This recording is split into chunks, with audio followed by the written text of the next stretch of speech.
है। तो यह वीडियो में किसी टॉपर का नहीं है और न ही कोई जेई एडवांस क्वालिफाइड है, ये मेरे जैसे एक फेल्यूर का है।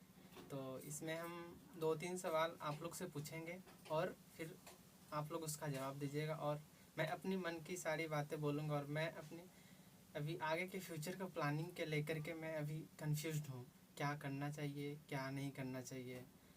तो चलिए मैं अपने कहानी के साथ शुरुआत करता हूँ। तो मैं 6 to 12 नवोदय विद्यालय से अपना पूरा स्कूलिंग किया। 12th के साथ फिर मैंने जेई का अटेम्प्ट दिया तो उसमें 7 परसेंटाइल स्कोर हुए, तो बहुत बैड था और मेरा उतना कुछ अच्छा तैयारी भी नहीं था। फिर हम 1 साल जेई के लिए ड्रॉप लिए और फिर अनअकैडमी पटना सेंटर में एडमिशन लिए।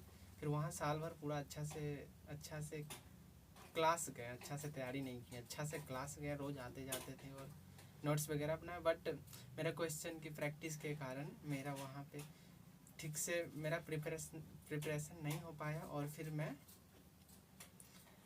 जेई का जनवरी अटैम्प्ट दिया तो उसमें मेरा 61 परसेंटाइल आया। तो फिर 61 परसेंटाइल आए, फिर 2-3 महीने का गैप मिला तो उसमें मेरा ये स्कोर देख के मेरे अंदर पूरा डिमोटिलाइज हो गए।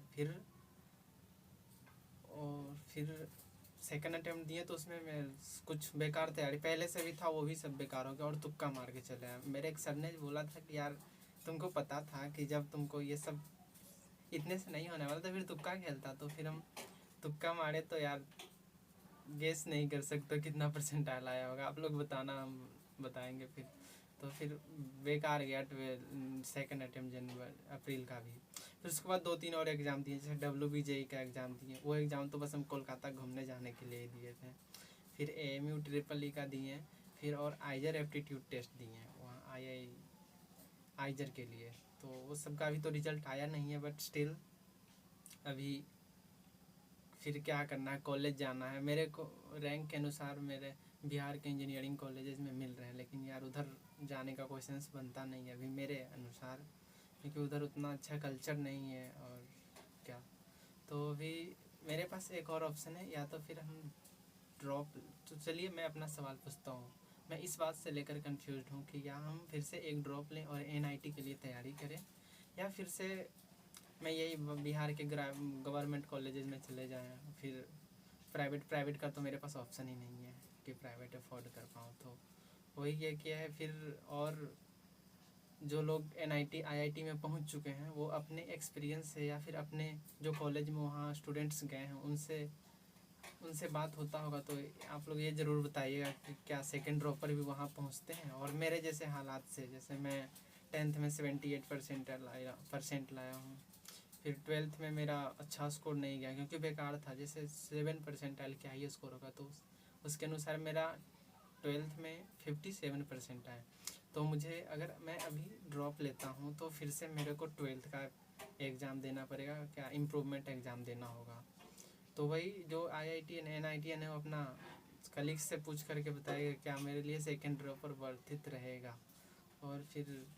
और जो लोग सेकंड ड्रॉपर हैं वाले वीडियो देख रहे हैं उनकी क्या स्ट्रेटजी है अभी को पढ़ाई को लेकर के, और क्या फिर से पूरे सारे लेक्चर्स देखते हैं या फिर ओनली क्वेश्चन प्रैक्टिस करते हैं जो बी के रियाज में उसमें वर्क करते हैं। फिर मेरा थर्ड क्वेश्चन ये है कि खुद को मेंटेन कैसे करना है, पूरे दिन का रूटीन 10 घंटे 12 घंटे 14-16 घंटे का। यार मैं ट्राई किया, मैं पिछले 8-10 दिन से ट्राई कर रहा हूँ। शुरू दिन तो 4 घंटा ही हुआ, मतलब एक लेक्चर देखें फिर उसका 2 घंटे का 2-2.5 घंटा उसको क्वेश्चन सॉल्व किए, क्योंकि 2 साल फर्स्ट ईयर तो मतलब 12th के साथ तो कुछ पता ही नहीं था क्या जेई होता। तो फिर मैं 1 साल कोचिंग में रहा तो हमको इतना रियलाइज हो गया था कि भाई मास्टर या टीचर कितना भी पढ़ा ले, अगर जब तक तुम खुद से क्वेश्चन का प्रैक्टिस नहीं कर लेते हो तो तुम्हारा कुछ होने जाने वाला नहीं है। तो मैंने फर्स्ट डे शुरुआत किया था तो 2 घंटे का लेक्चर देखे थे, फिर उसके बाद 2-2.5 घंटे वहाँ 2-2.5 घंटे में कहाँ 20 से 30 क्वेश्चन फिजिक्स के सॉल्व हुए थे। तो फिर वही तो फिर सेकेंड डे मतलब 10-12 दिन से चल रहा है तो 2 घंटे 4 घंटे मैक्सिमम 8 घंटे तक हम स्टडी कर पाएँ। ऐसा होता है 2 घंटे मतलब लेक्चर देखने में इतना एग्जॉस्ट हो जाता है ना। मेरा सबसे बड़ा इशू है लेक्चर अटेंड करना में, और मतलब बहुत मुश्किल काम है, तो उससे अच्छा मैं क्वेश्चन बैठ के बना लेता हूँ, उतना बोरिंग नहीं फील होता जितना बोरिंग फील लेक्चर्स देखने में होता है, क्योंकि पता नहीं क्यों मेरे को ऐसा लगता है। तो यही, और मेरा टाइम इम्प्रूव भी नहीं हो रहा, 10 से प्लस 8 से प्लस तो गया ही नहीं अभी तक, ये जो 10-12 दिन का जर्नी है। तो वही मैं फिर से अपने तीनों अपने जो मेरे अंदर मन की सवाल है वो पूछता हूँ। फर्स्ट कि क्या हमको ड्रॉप ले लेना चाहिए से NIT के लिए, सेकंड ड्रॉप लेना चाहिए, और सेकंड थिंग कि क्या स्ट्रेटजी रहनी चाहिए ड्रॉप ईयर में। फिर थर्ड थिंग ये है कि मैं अपने कंसिस्टेंसी को कैसे मेंटेन करूँ।